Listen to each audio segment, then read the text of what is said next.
But what about the quality of the protein? I'd always heard that plant-based protein was inferior. Proteins are strings of amino acids, and there's some amino acids our bodies can't make. Those are the essential amino acids. So we have to get them from food.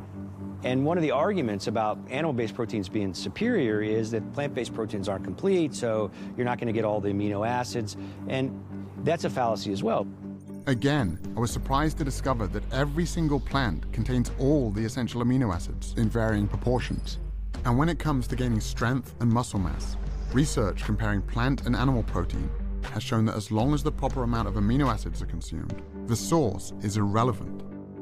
This all sounded great in theory, but all the athletes I'd met so far were pretty lean. If getting lots of protein without animal foods really wasn't an issue, where were all the big guys?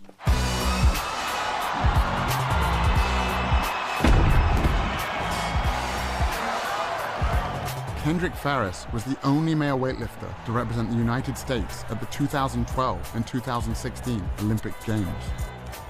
Olympic-style weightlifting is going from the ground to overhead in one or two explosive movements, the most explosive movements that can be done.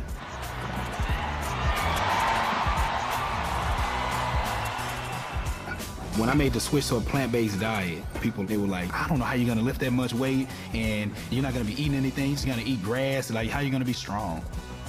I qualified for my third Olympic team, you know what I'm saying? I broke 2 American records. I won the Pan Am Games. I was like, man, like I think I should have done this a long while ago. Like, why didn't I research this before? And Kendrick wasn't alone. 5,000 miles away, I found another strength athlete named Patrik Baboumian.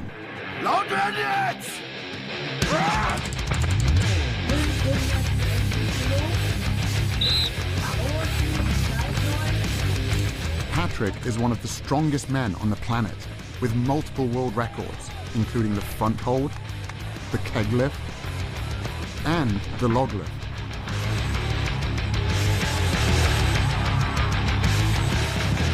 How could one of the world's strongest men be so powerful, eating only plants? No meat, no milk, no eggs. Most of the training I do at home because it's just more practical. Someone asked me, how could you get as strong as an ox without eating any meat? And my answer was, have you ever seen an ox eating meat? I stopped eating meat in 2005. Up to that time, I was 105 kilo. And now I'm 130 kilos. Also at the same time, I set like 4 world records. So when I stopped eating meat, I got stronger and bigger. Okay, so I just go under here. Okay, yeah. Really take care of, your back should really be straight. Get up. At 700 pounds, I could not move the yoke at all. It didn't move. It felt like it was bolted to the ground.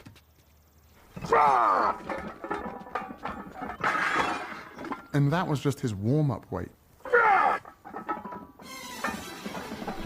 It's hard to fathom how strong Patrik really is. It's almost superhuman.